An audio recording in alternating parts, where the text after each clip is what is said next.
미국에서 또다시 한국 제품을 사재기하는 현상이 발생하고 있다는데요. 무슨 일인지 바로 사연 들어보시죠. 잠깐, 시청 전 구독 버튼 꼭 부탁드려요.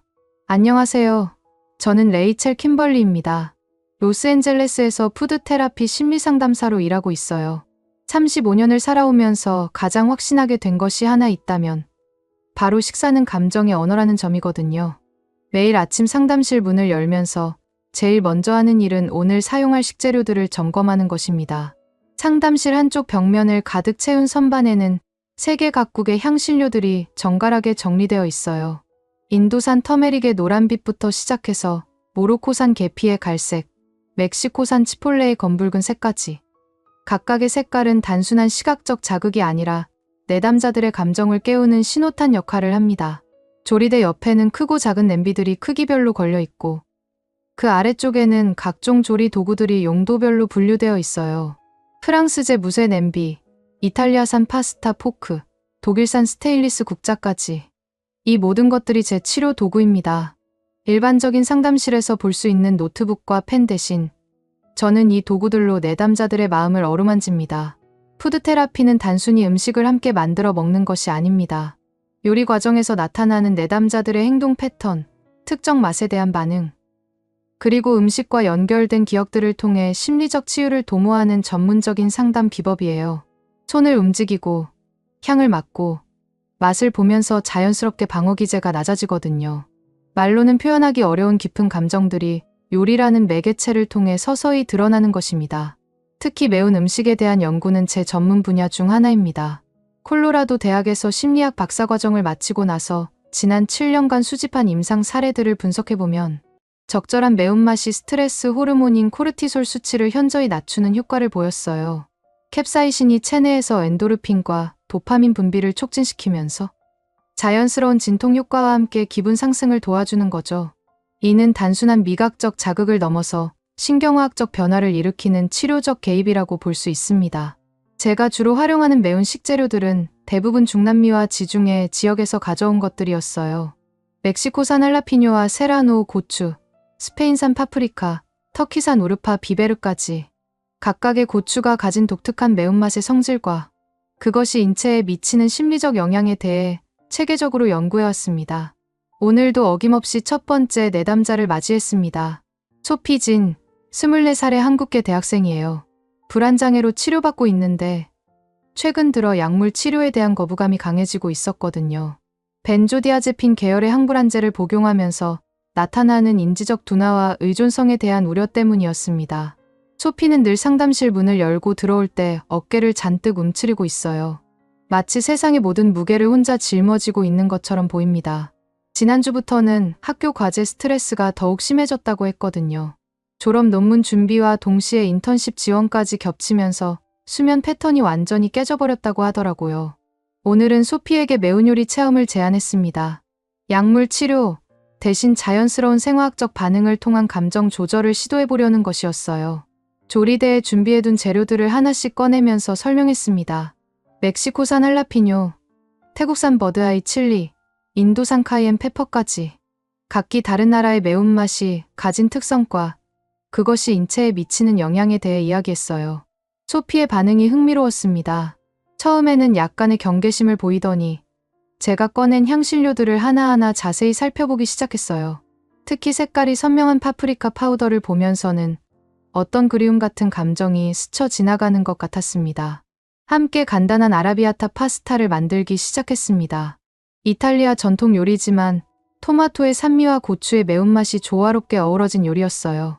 소피의 손이 올리브 오일을 두르고 마늘을 볶기 시작하는 순간 평소 보이던 미세한 떨림이 눈에 띄게 줄어드는 걸 관찰할 수 있었습니다.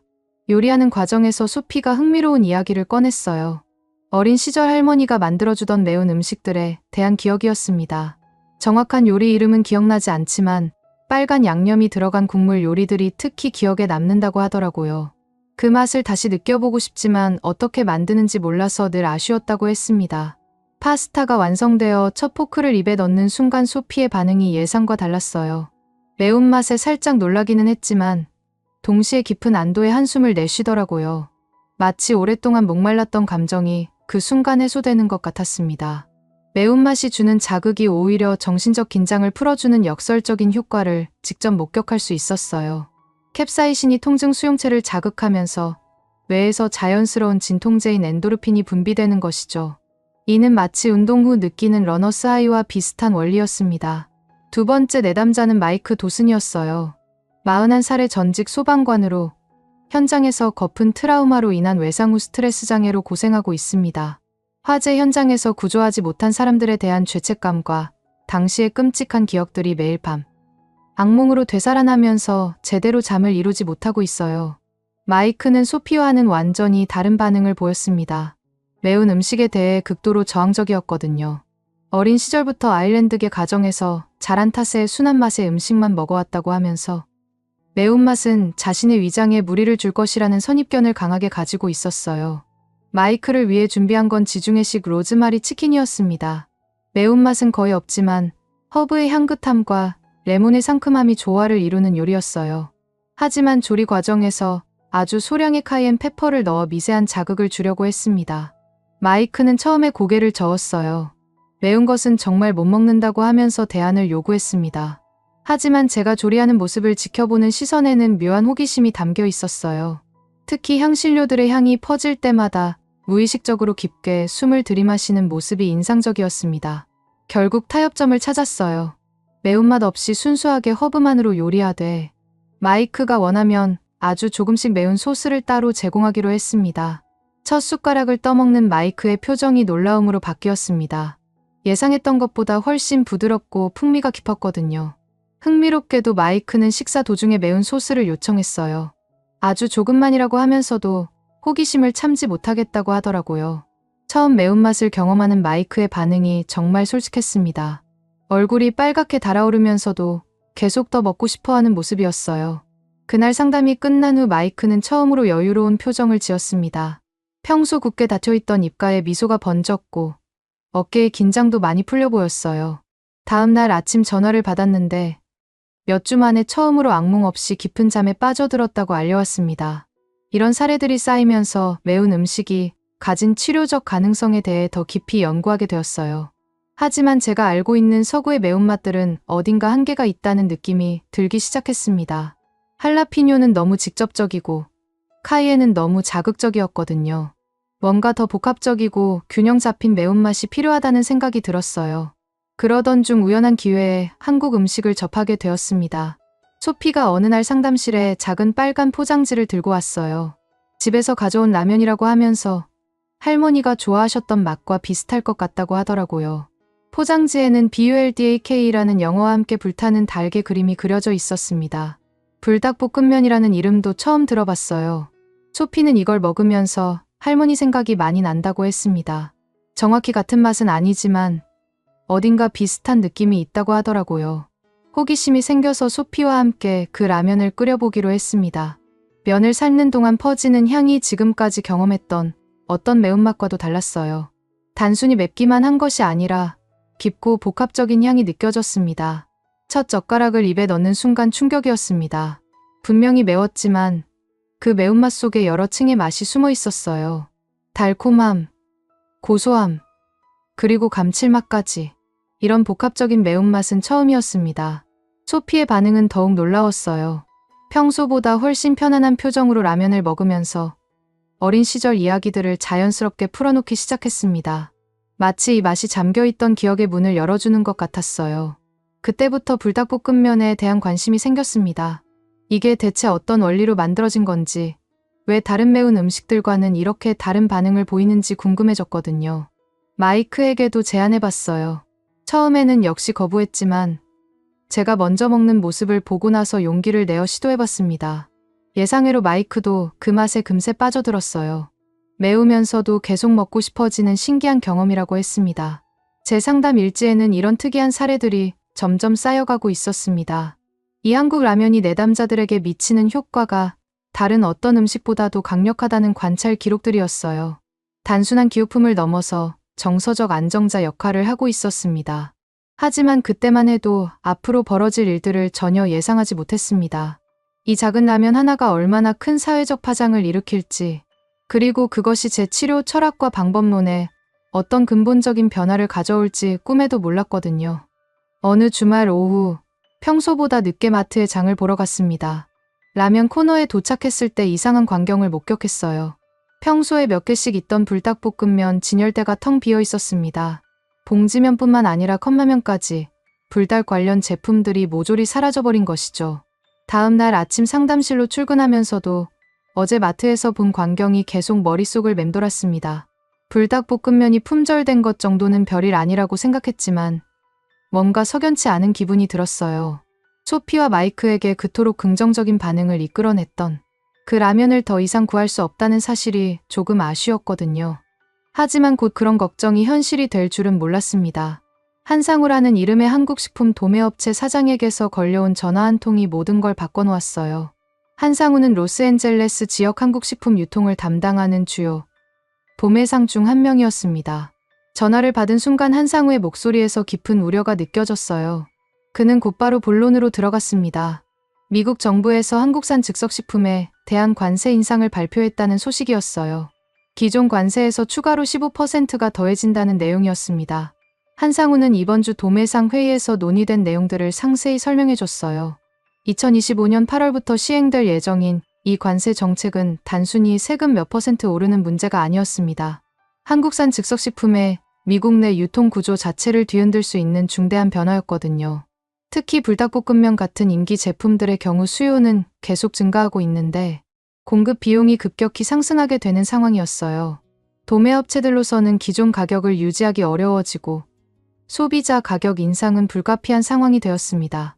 한상우가 전해준 업계 내부 정보는 더욱 심각했습니다.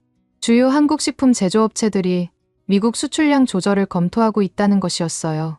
관세 부담으로 인해 수익성이 악화되면서 차라리 다른 시장으로 물량을 돌리는 것을 고려하고 있다는 얘기였습니다. 이 소식을 들은 순간 가슴이 철렁했어요. 소피와 마이크에게 그토록 긍정적인 변화를 가져다준 불닭볶음면을 앞으로 구하기 어려워질 수도 있다는 생각이 들었거든요. 단순히 개인적인 아쉬움을 넘어서 치료적 도구로서의 가치를 잃게 될 수도 있다는 우려가 컸습니다. 한상우와의 통화를 마친 후 곧바로 비비안 로드리게스에게 연락했습니다. 비비안은 제가 자주 이용하는 로컬 마트의 매니저로 50세의 경험 많은 유통업계 베테랑이에요. 30년 가까이 식품 유통업에 종사하면서 시장의 흐름을 누구보다 정확히 읽어내는 능력을 가지고 있었습니다. 비비안의 반응은 예상보다 훨씬 심각했어요. 그녀는 이미 며칠 전부터 이런 상황을 예측하고 있었다고 했습니다.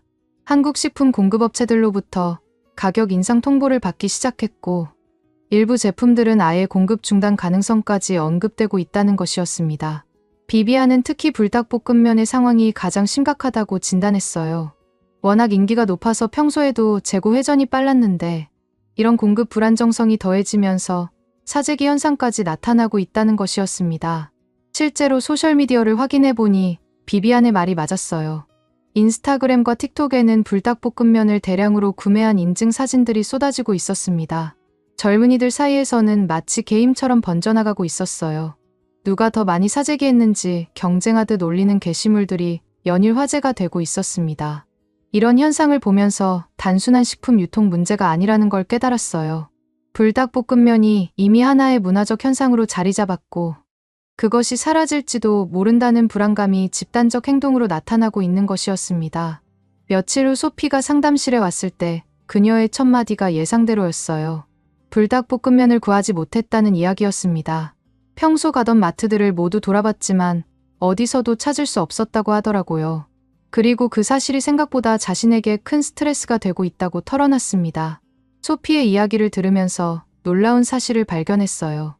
불닭볶음면이 단순히 좋아하는 음식이 아니라 그녀에게는 감정적 안정감을 제공하는 중요한 요소가 되어 있었던 것입니다. 그것을 구할 수 없다는 사실만으로도 불안 수준이 눈에 띄게 증가했어요. 마이크도 비슷한 반응을 보였습니다. 지난주부터 다시 불면증이 시작됐다고 했어요. 밤마다 그 라면 생각이 난다면서 어디서 구할 수 있는지 계속 찾아보고 있다고 하더라고요. 매운 음식을 전혀 먹지 못했던 그가 이제는 그 맛을 갈망하게 된 것이었습니다. 이런 변화들을 관찰하면서 제 상담 일지에 중요한 기록을 남겼습니다.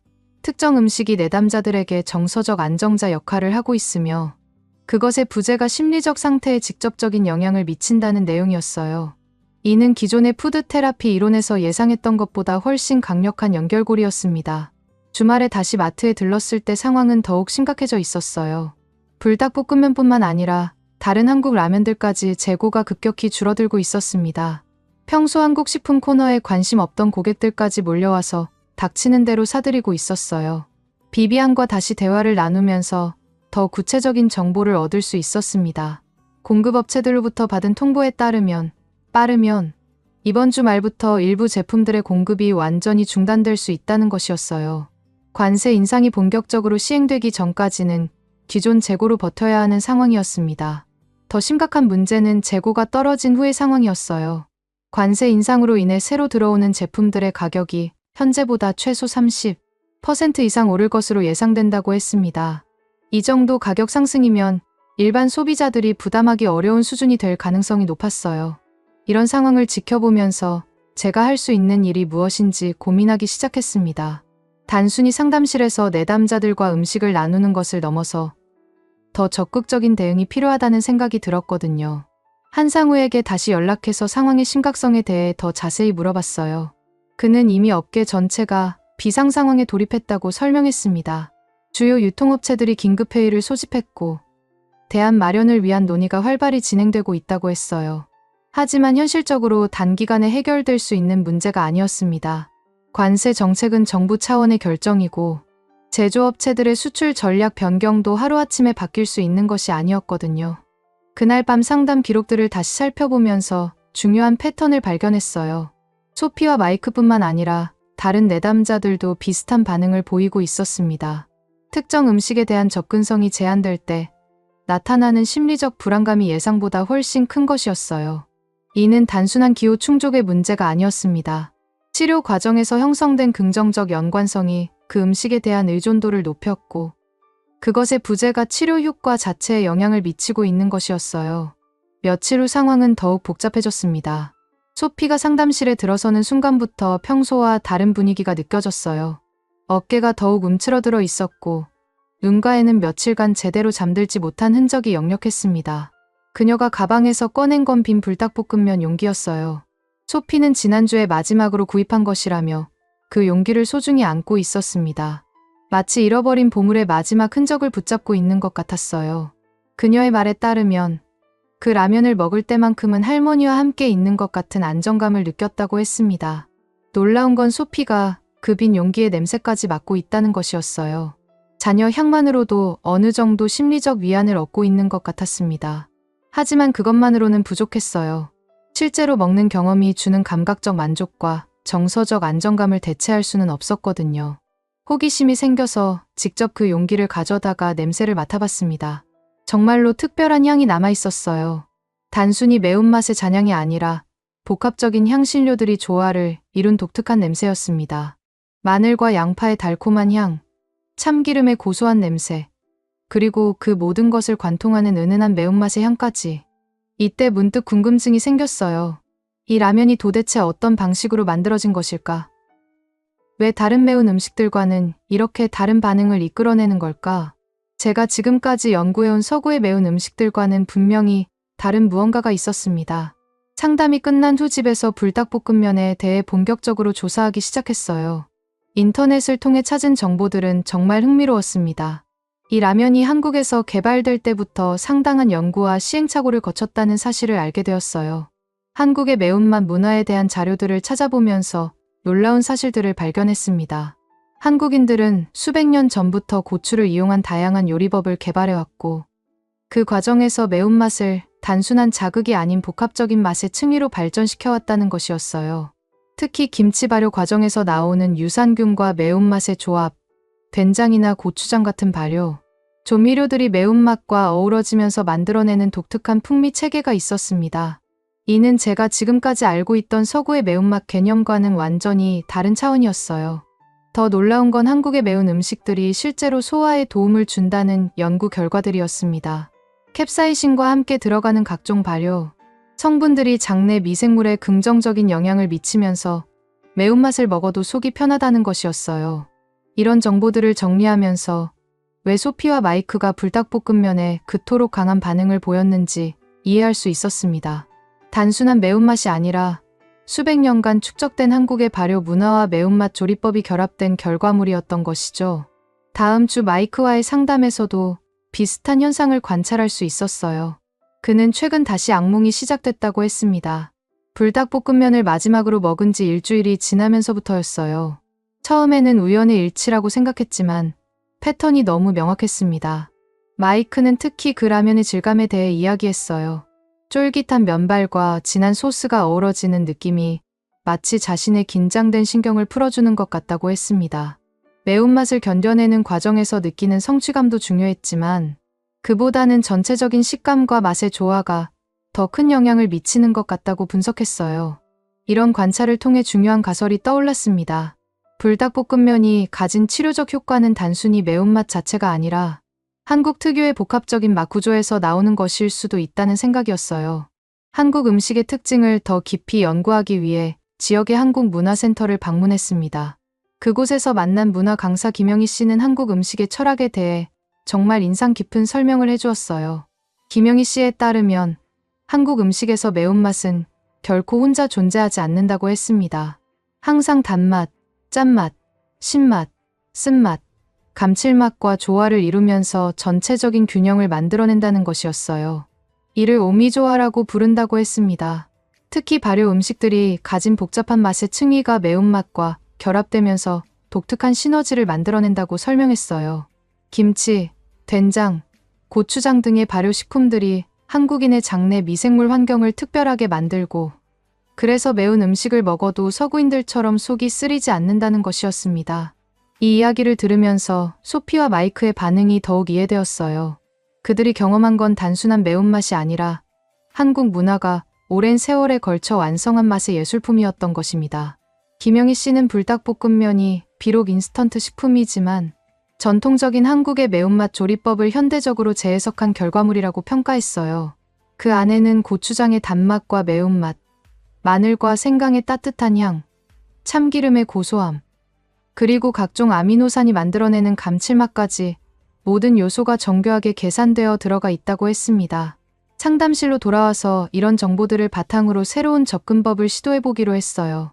불닭볶음면을 직접 구할 수는 없지만 그와 비슷한 맛의 구조를 다른 재료들로 재현할 수 있을지도 모른다는 생각이 들었거든요.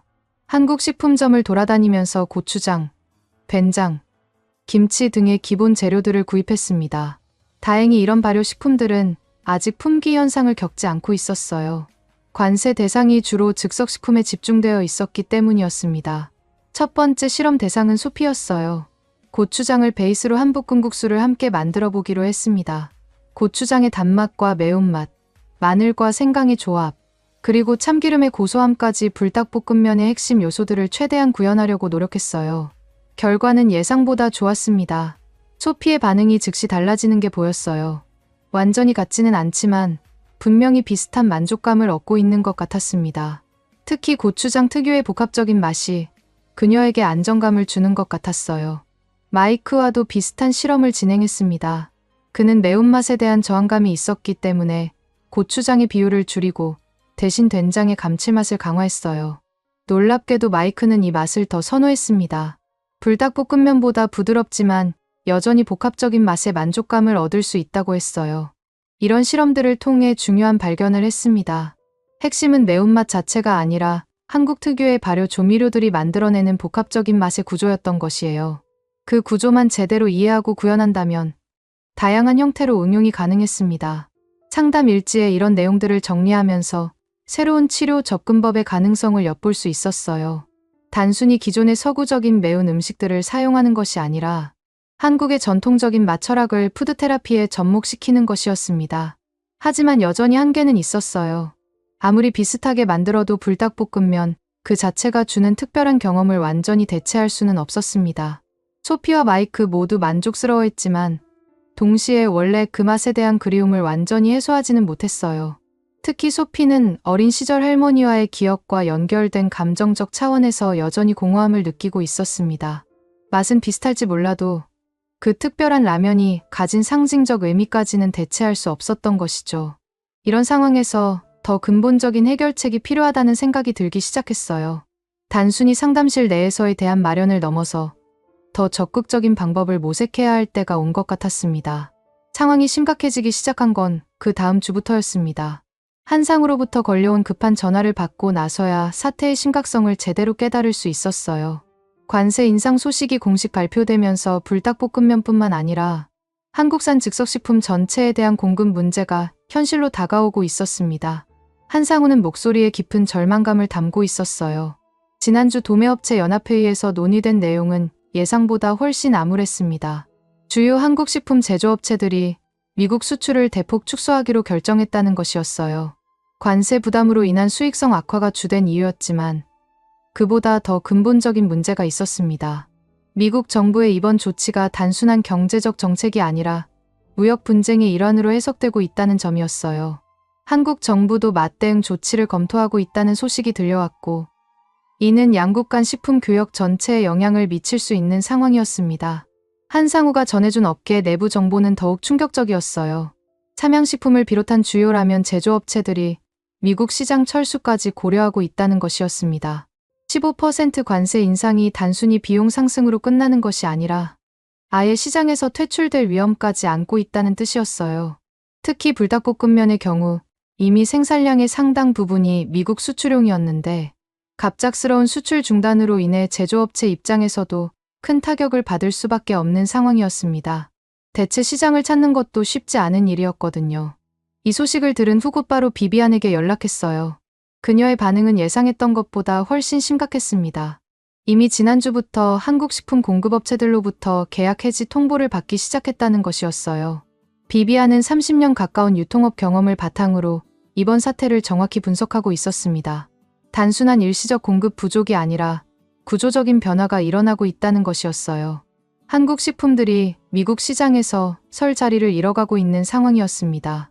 더 심각한 문제는 이미 시장에 남아있는 재고들마저 투기 대상이 되고 있다는 점이었어요.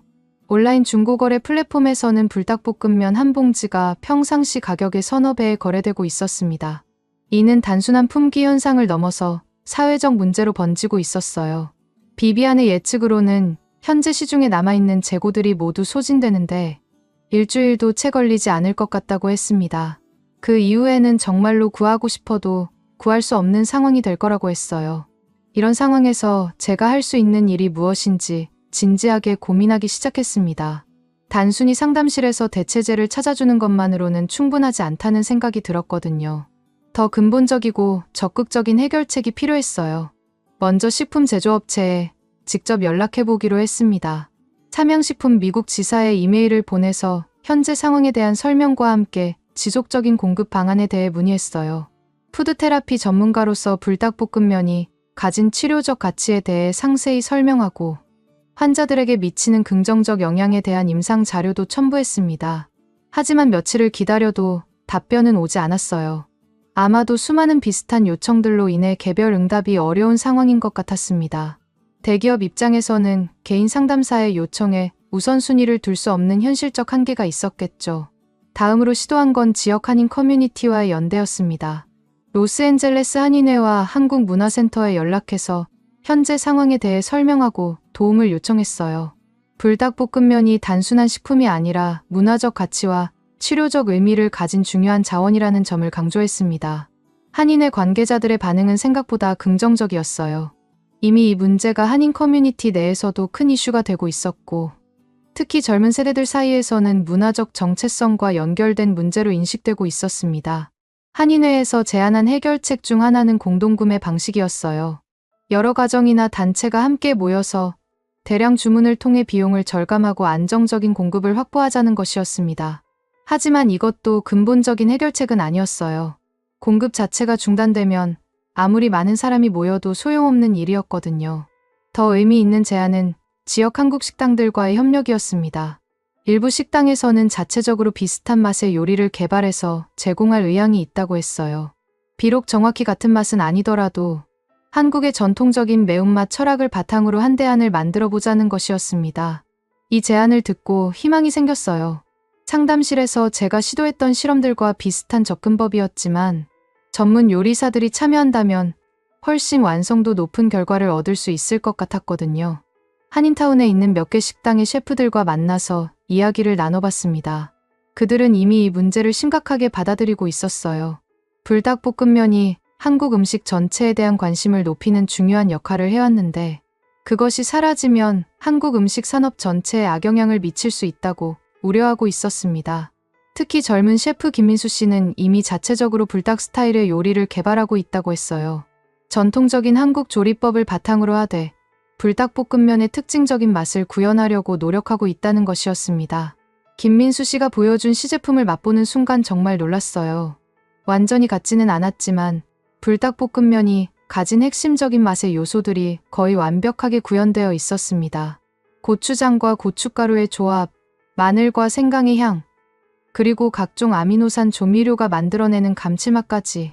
더 중요한 것은 이 요리가 불닭볶음면과 비슷한 심리적 효과를 낼 수 있을 것 같다는 직감이었어요. 맛의 복합성과 매운맛의 강도, 그리고 전체적인 만족감 측면에서 충분히 대체제 역할을 할 수 있을 것 같았습니다. 소피와 마이크에게 이 소식을 전했을 때 그들의 반응이 흥미로웠어요. 처음에는 반신반의했지만 실제로 그 음식을 먹어보고 나서는 상당한 만족감을 표현했습니다. 완전히 같지는 않지만 그들이 그토록 그리워했던 그 감정을 어느 정도 되찾을 수 있었다고 했어요. 하지만 이런 개별적인 노력들만으로는 한계가 있었습니다. 근본적인 문제인 공급 중단과 가격 상승을 해결할 수는 없었거든요. 더 큰 차원에서의 접근이 필요했어요. 그때 한 가지 아이디어가 떠올랐습니다. 이 문제를 단순히 식품 공급의 문제가 아니라 공중보건과 정신건강의 문제로 접근해보는 것이었어요. 불닭볶음면이 가진 치료적 가치를 공식적으로 인정받고 그것을 바탕으로 정책적 지원을 이끌어낼 수 있다면 상황을 바꿀 수 있을지도 모른다는 생각이었습니다. 이를 위해서는 더 체계적인 연구와 데이터가 필요했어요. 제 개인적인 상담 사례들만으로는 부족했습니다. 더 많은 사람들을 대상으로 한 광범위한 조사와 연구가 필요했어요. 지역 대학의 심리학과와 영양학과에 연락해서 공동 연구 프로젝트를 제안했습니다. 한국 음식, 특히 매운 음식이 정신건강에 미치는 영향에 대한 본격적인 학술 연구를 진행하자는 것이었어요. 다행히 몇몇 교수들이 이 주제에 관심을 보였습니다. 특히 UCLA의 정신건강의학과 박사과정 학생들이 이 연구에 참여하고 싶다고 했어요. 이들은 이미 음식과 정신건강의 연관성에 대해 연구하고 있었고 한국 음식의 특수성에 대해 깊이 있게 파고들 수 있는 기회라고 생각했습니다. 연구 계획을 세우면서 더 큰 그림이 보이기 시작했어요. 이 문제가 단순히 불닭볶음면 하나의 문제가 아니라 문화적 다양성과 정신건강 자원의 접근성에 관한 더 큰 이슈라는 것을 깨달았습니다. UCLA와의 공동 연구 프로젝트가 본격적으로 시작되면서 예상치 못한 일들이 연쇄적으로 벌어지기 시작했습니다. 처음에는 작은 학술 연구로 시작된 일이 점점 더 큰 사회적 관심을 불러일으키고 있었어요. 정신건강의학과 박사과정 학생 3명과 함께 진행한 예비조사. 결과가 생각보다 훨씬 놀라운 내용을 담고 있었거든요. 이 연구에서 우리는 로스앤젤레스 지역 거주자 200명을 대상으로 한국 매운 음식 섭취와 스트레스 지수 변화에 대한 상관관계를 조사했습니다. 결과는 정말 흥미로웠어요. 정기적으로 한국 매운 음식을 섭취하는 그룹에서 코르티솔 수치가 평균 23% 낮게 나타났고 우울감 척도에서도 유의미한 개선을 보였습니다. 더 놀라운 발견은 음식의 구체적인 종류에 따른 차이였어요. 불닭볶음면을 포함한 한국 발효 조미료, 기반의 매운 음식을 섭취한 그룹에서 가장 높은 개선 효과가 나타났습니다. 이는 단순한 매운맛이 아니라 한국 특유의 복합적 발효 맛 구조가 핵심 요인임을 시사하는 결과였어요. 연구 결과를 정리하는 과정에서 흥미로운 제안이 들어왔습니다. 로스앤젤레스 타임즈의 건강 섹션 기자 사라 존슨이 이 연구에 대한 기사를 써보고 싶다고 연락해온 것이었어요. 사라는 이미 몇 달 전부터 불닭볶음면 품귀 현상에 대해 추적 취재를 해왔다고 했습니다. 사라와의 인터뷰는 생각보다 깊이 있게 진행되었어요. 그녀는 단순히 식품 공급 문제로만 접근하는 것이 아니라 문화적 음식이 가진 정신건강 자원으로서의 가치에 집중하고 있었습니다. 특히 이민자 공동체에서 전통 음식이 가진 심리적 안정감의 중요성에 대해 깊이 이해하고 있었어요. 인터뷰에서 저는 소피와 마이크의 사례를 구체적으로 설명했습니다. 물론 개인정보 보호를 위해 가명을 사용했지만 실제 치료 과정에서 나타난 변화들을 상세히 공유했어요. 특히 약물 치료에 의존하지 않고도 자연스러운 생화학적 반응을 통해 정신건강 개선을 이룰 수 있다는 점을 강조했습니다.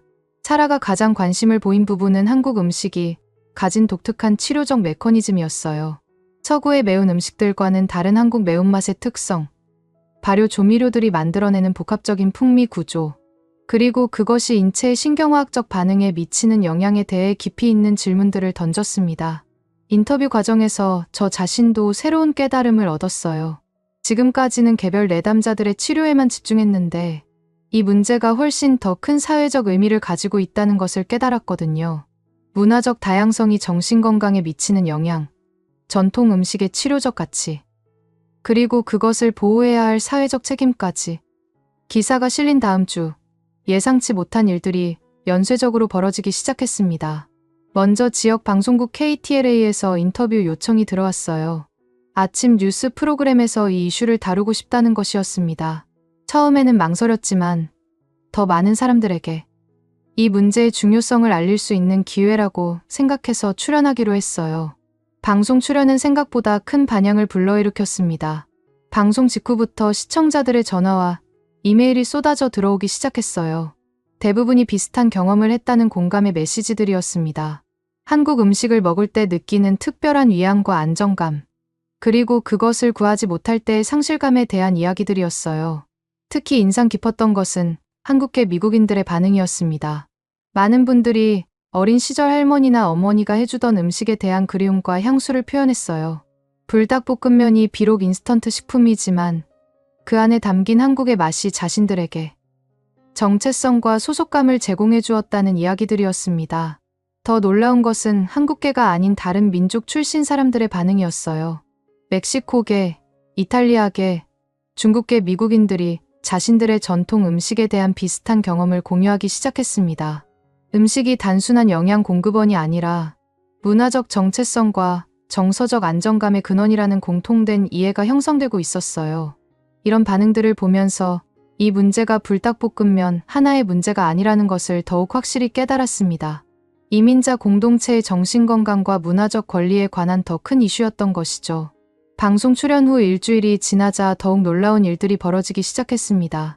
한인타운의 여러 한국 식당에서 자발적으로 불닭볶음면 대체 메뉴를 개발해서 무료로 제공하겠다는 연락이 들어오기 시작한 것이었어요. 가장 먼저 나선 곳은 한인타운 중심가에 있는 고향식당이었습니다. 사장 김영우 씨는 30년 넘게 한국 음식을 요리해온 베테랑 셰프였어요. 그는 방송을 보고 나서 가만히 있을 수 없었다고 했습니다. 젊은 세대들이 한국 음식을 통해 위안을 얻고 있는데 그것을 지켜주는 것이 기성세대의 책임이라고 생각했다는 것이었어요. 김영우 씨가 개발한 메뉴는 정말 놀라웠습니다. 불닭 스타일 떡볶이라는 이름으로 전통적인 떡볶이에 불닭볶음면의 핵심 양념을 접목시킨 요리였어요. 고추장 베이스에 각종 아미노산 조미료와 마늘, 생강을 조합해서 불닭볶음면과 거의 흡사한 맛을 구현해냈습니다. 소피를 그 식당에 데려갔을 때 그녀의 반응이 정말 감동적이었어요. 첫 숟가락을 입에 넣는 순간 눈물이 글썽거렸습니다. 완전히 같지는 않지만 그토록 그리워했던 그 감정을 다시 느낄 수 있다고 했어요. 특히 김영우 씨가 직접 나와서 한국말로 맛있게 드세요라고 인사했을 때는 정말 감동받은 것 같았습니다. 마이크의 반응은 또 다르게 의미가 있었어요.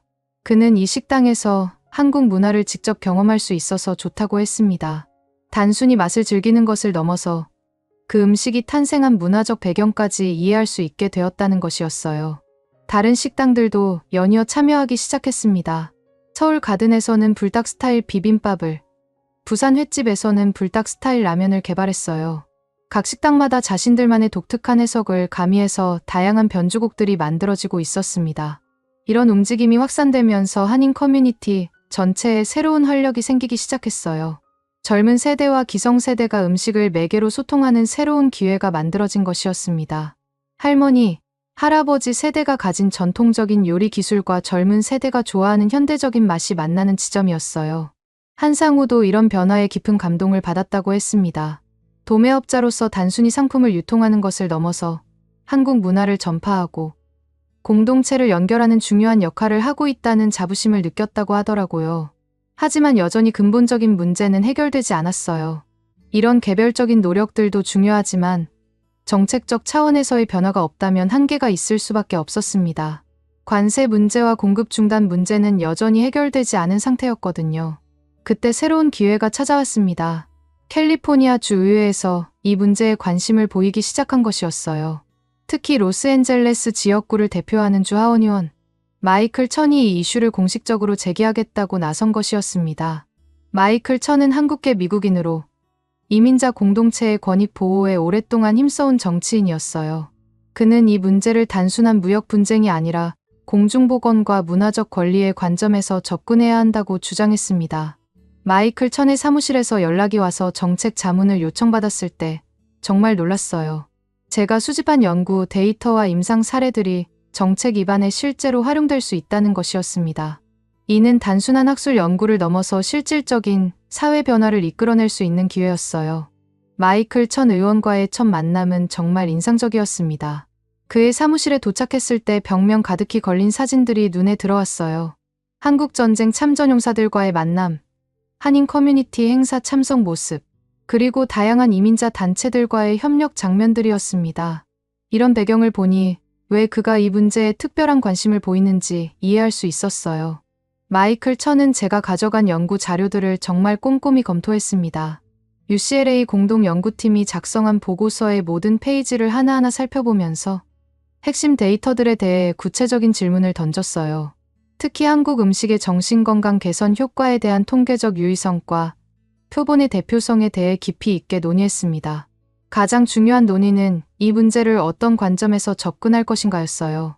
마이클 천은 단순히 무역 정책의 문제로 접근하면 연방 정부의 영역이라 정부 차원에서 할 수 있는 일이 제한적이라고 설명했습니다.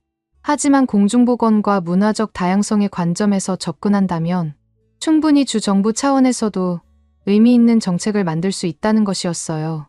그는 특히 제가 수집한 임상 사례들에 큰 관심을 보였습니다. 소피와 마이크의 사례는 물론이고 다른 내담자들의 변화 과정까지 자세히 들었어요. 음식이 단순한 기호품이 아니라 실질적인 치료, 도구로 활용될 수 있다는 점에서 정책적 가치를 인정했습니다. 마이클 천이 제안한 접근법은 정말 혁신적이었어요. 문화적 심리치유 자원으로서의 전통 음식, 보호 및 지원 법안이라는 이름으로 새로운 정책 프레임워크를 만들자는 것이었습니다. 이는 단순히 한국 음식만의 문제가 아니라 모든 이민자 공동체의 전통 음식이 가진 치료적 가치를 공식적으로 인정하고 보호하자는 포괄적인 접근이었어요. 이 법안의 핵심은 세 가지였습니다. 첫째, 전통 음식의 정신건강 효과에 대한 체계적 연구 지원. 둘째, 치료적 목적으로 사용되는 전통 음식에 대한 세제 혜택. 셋째, 이민자 커뮤니티의 전통 음식 문화 보존을 위한 공공 프로그램 운영이었어요. 마이클 천은 이 법안을 통해 불닭볶음면, 같은 특정 식품의 수입 문제도 간접적으로 해결할 수 있을 것이라고 전망했습니다. 치료적 목적으로 사용되는 식품에 대한 세제 혜택이 제공되면 관세 부담을 상당 부분 상쇄할 수 있다는 것이었어요. 하지만 이런 정책 변화를 이끌어내기 위해서는 더 많은 근거와 지지가 필요했습니다. 마이클 천은 제게 더 광범위한 연구를 진행하고 동시에 시민사회의 관심과 지지를 이끌어낼 것을 제안했어요. 그의 제안에 따라 UCLA 연구팀과 함께 본격적인 후속 연구를 시작했습니다. 이번에는 표본 규모를 1000명으로 확대하고 다양한 민족 배경의 참가자들을 포함시켰어요. 한국 음식뿐만 아니라 멕시코, 이탈리아, 중국, 인도 등 각국의 전통 음식이 정신건강에 미치는 영향을 비교 분석하는 포괄적인 연구였습니다. 연구 과정에서 정말 흥미로운 발견들이 이어졌어요. 각 문화권의 전통 음식들이 서로 다른 방식으로 정신건강에 긍정적 영향을 미치고 있었습니다. 이탈리아의 파스타와 올리브오일 조합은 세로토닌 분비를 촉진했고 인도의 강황과 향신료들은 염증 억제와 함께 기분 개선 효과를 보였어요. 하지만 한국 음식의 경우는 여전히 독특한 특성을 보였습니다. 발효 조미료들이 만들어내는 복합적인 맛, 구조와 매운맛의 조합이 다른 어떤 음식보다도 강력한 스트레스 완화 효과를 나타냈어요. 특히 김치, 고추장, 된장 등의 발효 식품들이 장내 미생물에 미치는 영향이 뇌의 신경전달물질 생성에까지 연결되어 있다는 것이 밝혀졌습니다. 이런 연구 결과들이 언론의 주목을 받기 시작했어요. 이번에는 전국적인 매체들이 관심을 보이기 시작했습니다. CNN의 건강 섹션에서 특집 기사를 요청해왔고 NPR에서는 라디오 인터뷰를 제안했어요.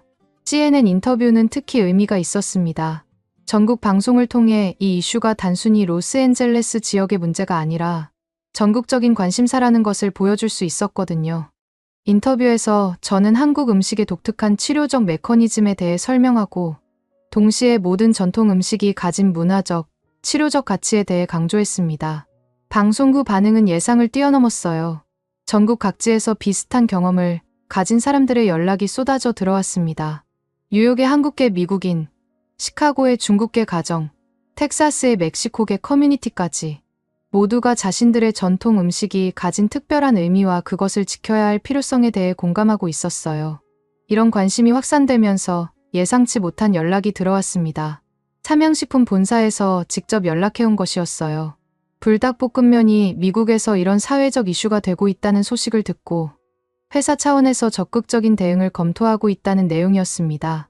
삼양식품 미국 법인 대표 박준영 씨와의 화상회의는 정말 감동적이었어요. 그는 자신들의 제품이 단순한 식품을 넘어서 문화적, 치료적 가치를 인정받고 있다는 사실에 깊은 감동을 받았다고 했습니다. 특히 제가 수집한 임상 데이터들을 보고 나서는 회사의 사회적 책임을 더욱 무겁게 느끼고 있다고 표현했어요.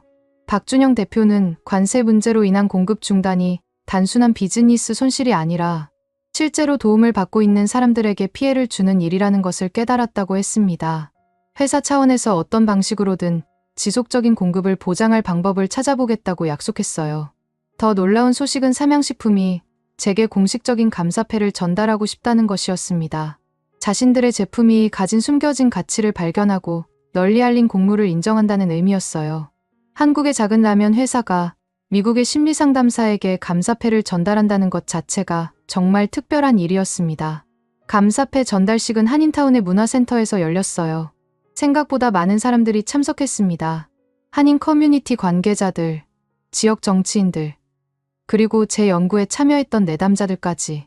소피와 마이크도 참석해서 자신들의 경험을 직접 증언했어요. 소피의 증언이 특히 감동적이었습니다. 그녀는 불닭볶음면이 자신에게 단순한 음식이 아니라 할머니와의 연결고리이자 정체성의 일부였다고 말했어요. 그리고 그것을 통해 자신의 불안장애를 극복할 수 있었다고 증언했습니다. 마이크는 더욱 놀라운 변화를 보여줬어요.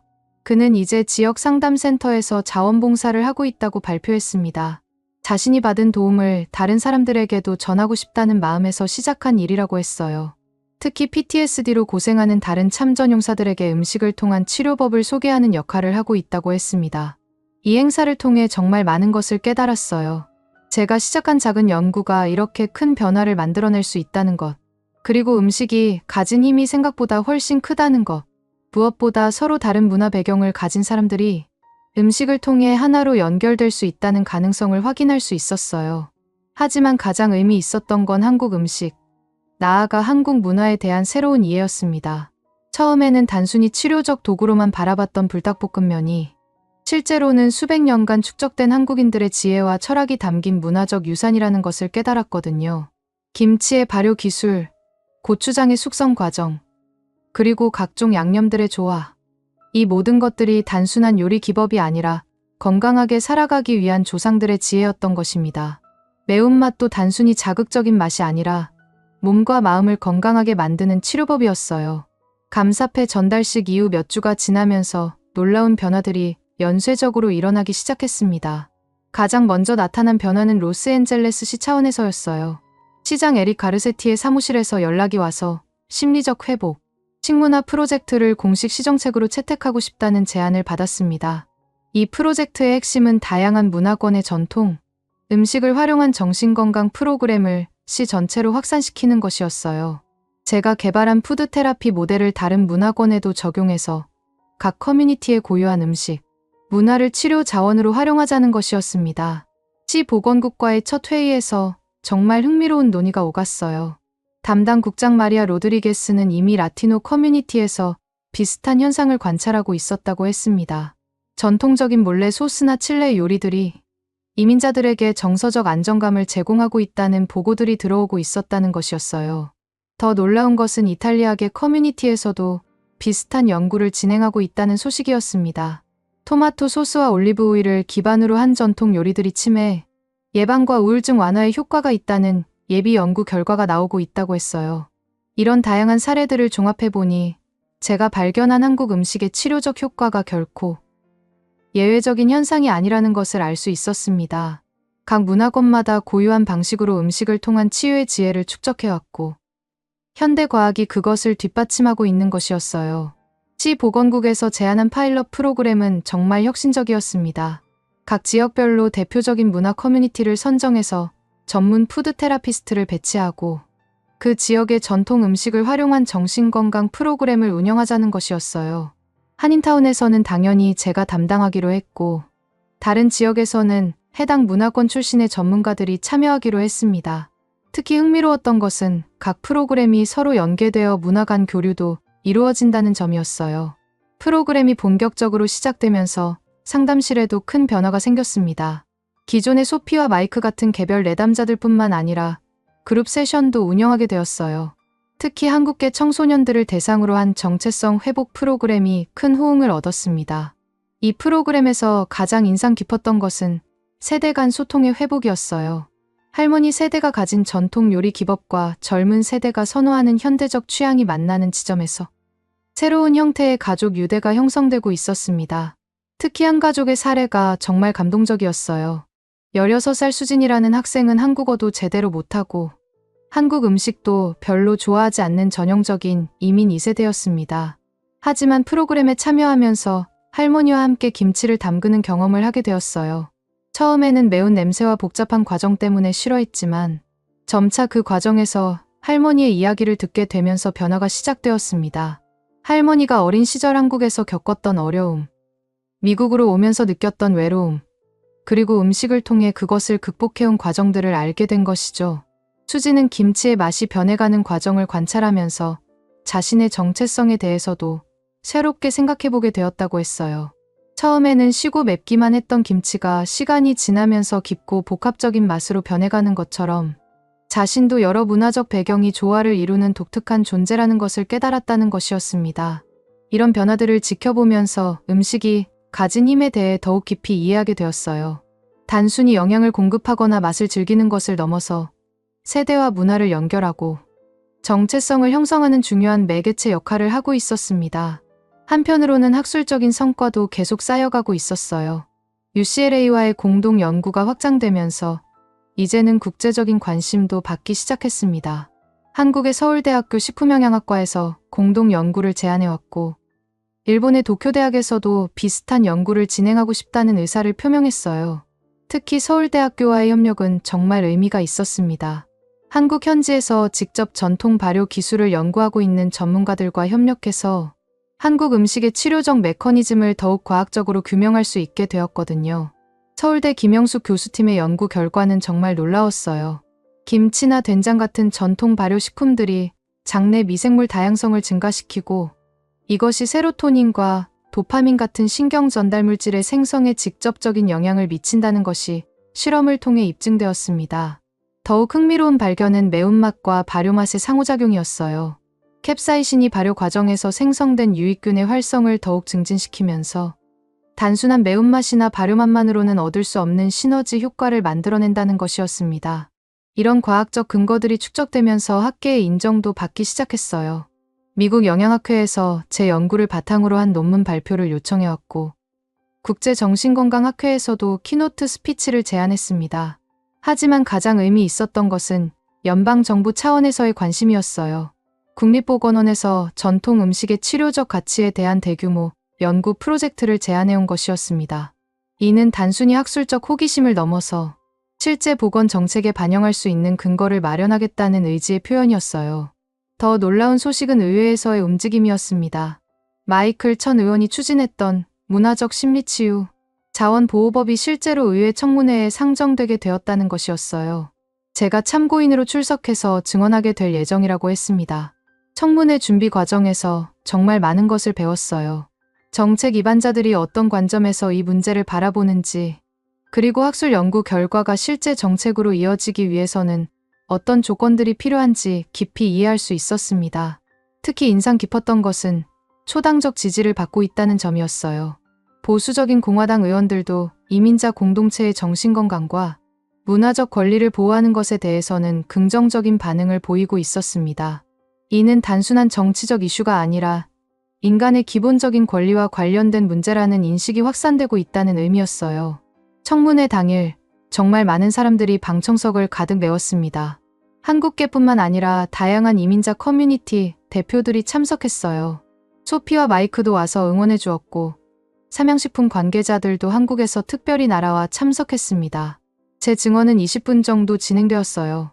처음에는 긴장했지만 소피와 마이크의 실제 사례를 이야기하면서 점점 안정을 찾을 수 있었습니다. 특히 음식이 단순한 기호품이 아니라 문화적 정체성과 정신건강의 핵심 요소라는 점을 강조했어요. 의원들의 질문도 정말 날카로웠습니다. 과학적 근거의 신뢰성, 정책적 실현 가능성, 그리고 다른 문화권의 적용 가능성까지 다양한 관점에서 검증하려고 했어요. 하지만 그동안 축적한 연구 데이터와 실제 사례들 덕분에 모든 질문에 자신 있게 답변할 수 있었습니다. 청문회 후 의원들의 반응이 정말 긍정적이었어요.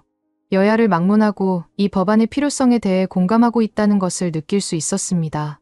특히 베테랑 의원 중 한 분은 자신도 이탈리아계 가정에서 자랐는데 할머니의 파스타가 어려운 시기를 견뎌내는 데 큰 도움이 되었다는 개인적인 경험을 공유해주기도 했어요. 청문회가 끝난 후 로비에서 만난 사람들의 반응이 정말 감동적이었습니다. 다양한 문화권 출신의 사람들이 와서 자신들의 이야기를 들려주었어요. 모두가 음식을 통해 문화적 정체성을 유지하고 정서적 안정을 찾고 있다는 공통된 경험을 가지고 있었습니다. 의회 청문회가 끝나고 몇 달이 지나면서 놀라운 소식들이 연달아 들려왔습니다. 문화적 심리치유 자원보호법이 상원과 하원을 모두 통과했다는 것이었어요. 이는 미국 역사상 처음으로 전통, 음식의 치료적 가치를 공식적으로 인정한 연방법이라는 역사적 의미를 가지고 있었습니다. 법안 통과 소식을 들은 순간의 감정을 지금도 생생히 기억해요. 처음에는 믿어지지 않았습니다. 제가 소피와 마이크와 함께 불닭볶음면을 끓여 먹으면서 시작된 작은 관찰이 이렇게 큰 변화를 만들어낼 수 있다는 것이 너무나 비현실적으로 느껴졌거든요. 하지만 곧이어 전해진 구체적인 내용들을 듣고 나서야 현실로 받아들일 수 있었어요. 새 법안에 따르면 치료적 목적으로 사용되는 전통 음식에 대한 수입 관세가 대폭 완화되고 각 지역의 문화 커뮤니티에서 운영하는 푸드테라피 프로그램에 연방정부 지원금이 제공된다는 것이었습니다. 무엇보다 놀라운 것은 불닭볶음면을 비롯한 한국산 즉석식품들의 수입이 정상화된다는 소식이었어요. 치료 목적 사용 승인을 받은 식품들에 대해서는 기존 관세가 완전히 면제되고 일반 소비용에 대해서도 관세율이 대폭 인하된다는 것이었습니다. 이 소식을 가장 먼저 전해준 것은 한상우였어요. 그는 전화를 걸어와서 거의 울먹이는 목소리로 감사 인사를 전했습니다. 도매업체들이 받았던 막대한 손실을 상당 부분 회복할 수 있게 되었고 무엇보다 한국 음식 문화를 미국에서 지켜낼 수 있게 되었다는 것에 큰 의미를 느끼고 있었어요. 삼양식품에서도 정말 특별한 소식을 전해왔습니다. 회사 차원에서 저에게 공식적인 홍보대사 역할을 제안한 것이었어요. 불닭볶음면의 치료적 가치를 널리 알리고 올바른 활용법을 교육하는 역할을 맡아달라는 것이었습니다. 더욱 감동적이었던 것은 삼양식품이 발표한 새로운 사회공헌 프로그램이었어요. 힐링푸드 프로젝트라는 이름으로 전 세계의 정신건강 관련 기관에 무료로 제품을 공급하고 관련 연구를 지원하겠다고 발표한 것이었습니다. 한국 정부에서도 놀라운 반응을 보였어요. 문화체육관광부에서 저를 한국 음식 문화 홍보대사로 위촉하고 싶다는 제안이 들어온 것이었습니다. 한국 전통 음식의 우수성을 과학적으로 입증하고 세계에 알린 공로를 인정한다는 의미였어요. 이런 공식적인 인정도 의미가 있었지만 실제로 현장에서 나타나는 변화들이 더욱 소중했습니다. 상담실로 돌아와서 소피와 마이크의 근황을 확인했을 때 정말 놀라운 변화를 확인할 수 있었어요. 소피는 이제 완전히 다른 사람이 되어 있었습니다. 불안장애는 거의 완치 수준까지 호전되었고 무엇보다 자신의 정체성에 대한 확신을 가지게 되었다고 했어요. 한국 음식을 통해 자신의 뿌리를 재발견했고 그것이 자신감의 원천이 되었다는 것이었습니다. 더 놀라운 것은 소피가 푸드테라피 분야에 관심을 갖게 되었다는 것이었어요. 대학원에서 영양심리학을 전공하기로 결정했고 장래에는 저와 같은 푸드테라피스트가 되고 싶다고 했습니다. 제가 제안한 조교 과정에도 적극적으로 참여하면서 실무 경험을 쌓아가고 있었어요. 마이크의 변화는 더욱 극적이었습니다. PTSD 증상이 현저히 개선된 것은 물론이고 이제는 지역 상담센터에서 정식 자원봉사자로 활동하고 있었어요. 특히 다른 참전 용사들을 대상으로 한 음식 치료 프로그램을 직접 운영하고 있다고 했습니다. 마이크가 개발한 프로그램은 정말 창의적이었어요. 군 복무 시절의 트라우마를 가진 사람들이 함께 모여서 각자의 고향 음식을 만들어 나누는 방식이었습니다. 요리 과정에서 자연스럽게 자신의 이야기를 털어놓게 되고 음식을 함께 나누면서 동료애를 회복하게 된다는 것이었어요. 이런 개별적인 성공 사례들이 쌓이면서 푸드테라피라는 분야 자체가 새로운 학문 영역으로 인정받기 시작했어요. 여러 대학에서 관련 강좌를 개설하기 시작했고 전문 자격증 제도도 만들어지고 있었습니다. 제 자신도 이런 변화의 중심에서 새로운 역할을 맡게 되었어요. UCLA에서 정식 객원 교수직을 제안해왔고 동시에 여러 지역에서 강연 요청이 쏟아져 들어오고 있었습니다. 특히 의미 있었던 것은 국제학술 심포지엄에서의 발표였어요. 문화적 심리치유 자원으로서의 한식이라는 주제로 열린 국제 심포지엄에는 정말 많은 전문가들이 참석했습니다. 영양학자, 심리학자, 문화인류학자, 그리고 요리사들까지 다양한 분야의 전문가들이 모여서 음식과 정신건강의 연관성에 대해 깊이 있는 논의를 나누었어요. 심포지엄에서 가장 인상 깊었던 발표는 일본의 미소시루 연구였습니다. 일본 전통 된장국인 미소시루가 일본인들의 정신건강에 미치는 영향을 장기간 추적 조사한 결과였어요. 한국의 된장찌개와 비슷한 발효 메커니즘을 가지고 있으면서도 미묘하게 다른 치료적 효과를 보인다는 것이 흥미로웠습니다. 이탈리아의 지중해식 식단 연구, 인도의 향신료 치료법, 멕시코의 칠레 문화까지 각국의 전통 음식들이 가진 고유한 치료적 가치들이 과학적으로 입증되고 있었어요. 이는 제가 한국 음식에서 발견한 현상이 결코 예외적인 것이 아니라 인류가 오랜 세월 동안 축적해온 보편적 지혜라는 것을 보여주었습니다. 심포지엄이 끝난 후 여러 나라의 연구자들과 네트워크를 구축할 수 있었어요. 특히 의미 있었던 것은 국제 공동 연구 프로젝트를 시작하기로 한 것이었습니다. 각국의 전통 음식이 가진 치료적 메커니즘을 비교 분석하고 그것을 현대적인 치료법으로 발전시키자는 것이었어요. 하지만 이런 큰 성과들보다 더 소중했던 것은 일상으로 돌아왔을 때의 작은 변화들이었습니다. 퇴근 후 집에서 혼자 불닭볶음면을 끓여 먹으면서 지난 몇 년간의 여정을 되돌아보는 시간이었어요. 탁자 위에는 소피가 처음 가져왔던 빈 불닭볶음면 용기가 아직도 놓여 있었습니다. 그때는 단순히 내담자의 애착 대상 정도로만 생각했던 그 작은 용기가 이렇게 큰 변화의 출발점이 될 줄은 정말 몰랐어요. 첫 상담 기록을 다시 꺼내어 읽어보니 소피의 "이걸 먹으면서 울었어요" 라는 메모가 눈에 들어왔습니다. 그때는 단순히 감정적 반응 정도로만 기록했던 것이었는데 지금 다시 보니 그 안에 얼마나 깊은 의미가 담겨 있었는지 깨달을 수 있었어요. 제가 내담자들에게 건넸던 그릇과 젓가락들을 하나하나 바라보면서 새로운 다짐을 했습니다. 앞으로도 음식을 통해 사람들의 마음을 치유하는 일을 계속해 나가겠다는 것이었어요. 하지만 이제는 단순히 개별 치료를 넘어서 더 많은 사람들에게 도움이 될 수 있는 방법들을 모색해보겠다는 생각이었습니다. 창밖으로는 한국 식당들의 붉은 네온사인들이 반짝이고 있었어요. 예전에는 그냥 지나쳤던 그 불빛들이 이제는 다르게 보였습니다.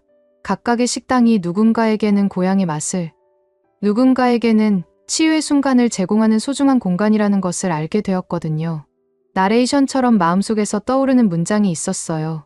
때로는 입 안의 열기가 마음의 얼음을 녹인다. 매운맛이 주는 물리적 자극이 감정의 벽을 허물고 진정한 소통을 가능하게 한다는 의미였습니다. 며칠 후 새로운 프로젝트를 위한 미팅이 있었어요. 한인타운의 젊은 셰프들과 함께 새로운 메뉴 개발을 논의하는 자리였습니다. 전통과 현대가 조화를 이룬 한국 음식들을 통해 더 많은 사람들에게 치유의 경험을 제공하자는 것이었어요. 미팅이 끝나고 돌아오는 길에 탁자 위에 놓인 다 쓰고 남은 컵라면 용기 하나를 보았습니다. 소피가 처음 가져왔던 그 용기와 똑같은 것이었어요. 누군가가 또 다른 치유의 여정을 시작했다는 증거 같았습니다. 그 순간 깨달았어요. 제 이야기는 끝난 것이 아니라 새로운 시작이라는 것을. 앞으로도 수많은 사람들이 음식을 통해 자신의 상처를 치유하고 새로운 희망을 찾아갈 것이고 저는 그런 여정에 작은 도움이 될 수 있다는 것에 깊은 보람을 느꼈습니다. 마지막으로 상담 일지에 새로운 목표를 적어 넣었어요. 음식이 가진 치유의 힘을 더 많은 사람들과 나누고 서로 다른 문화가 가진 지혜를 연결하여 더 건강하고 따뜻한 세상을 만들어가자. 그것이 앞으로 제가 걸어가야 할 길이라는 확신이 들었습니다. 지금까지 레이첼 킴벌리 씨의 사연 어떠셨나요? 참 놀랍고도 감동적인 이야기였습니다. 처음에는 상담실에서 내담자 2명과 함께 끓여 먹은 작은 라면. 한 그릇이 이렇게 큰 변화를 만들어낼 줄 누가 상상이나 했을까요? 레이첼 선생님의 이야기를 들으면서 가장 인상 깊었던 건 음식이 단순히 배를 채우는 것이 아니라 마음을 치유하는 놀라운 힘을 가지고 있다는 점이었어요. 특히 우리나라 음식이 가진 그 독특한 매운맛과 발효의 지혜가 먼 이국 땅에서 상처받은 사람들의 마음을 어루만져주고 있다는 사실이 정말 자랑스러웠습니다. 소피 양이 불닭볶음면을 먹으며 할머니를 그리워했던 모습, 마이크 씨가 처음으로 악몽 없는 밤을 보낸 이야기, 그리고 무엇보다 이 모든 변화가 한 사람의 작은 관심과 따뜻한 마음에서 시작되었다는 점이 가슴을 뭉클하게 만들었어요. 우리 조상들이 오랜 세월 동안 정성스럽게 만들어온 김치, 된장, 고추장 같은 발효 음식들이 단순한 요리가 아니라 몸과 마음을 건강하게 만드는 귀중한 문화유산이었다는 것도 새삼 깨닫게 되었습니다. 매운맛조차 우리에게는 고통이 아닌 치유의 언어였던 거죠. 무엇보다 이 이야기가 주는 가장 큰 메시지는 서로 다른 문화가 만날 때 생기는 아름다운 화학작용이 아닐까 싶어요. 한국의 전통 음식이 미국에서 새로운 치유의 도구로 인정받고 그것이 다시 다른 문화권의 전통 음식들에 대한 관심으로 이어지면서 더 큰 공감대를 형성해 나가는 모습이 정말 감동적이었습니다. 시청자 여러분들도 오늘 집에 돌아가시면 가족들과 함께 따뜻한 한 끼를 나눠보시는 건 어떨까요? 그 속에서 우리가 미처 몰랐던 치유의 힘을 발견하실 수 있을지도 모릅니다. 그리고 혹시 주변에 외로워하거나 힘들어하는 분이 계시다면 레이첼 선생님처럼 따뜻한 음식 한 그릇을 나누는 작은 관심에서 새로운 희망이 시작될 수도 있을 것 같아요. 지금까지 긴 이야기 들어주셔서 감사합니다. 모든 분들의 식탁에 건강과 행복이 가득하시길 바라며 다음에도 더 좋은 이야기로 찾아뵙겠습니다. 여러분들의 생각을 댓글로 남겨주세요. 여러분의 관심이 더 좋은 콘텐츠를 만드는 원동력이 됩니다. 감동을 향한 여정, 감동여행이었습니다. 감사합니다.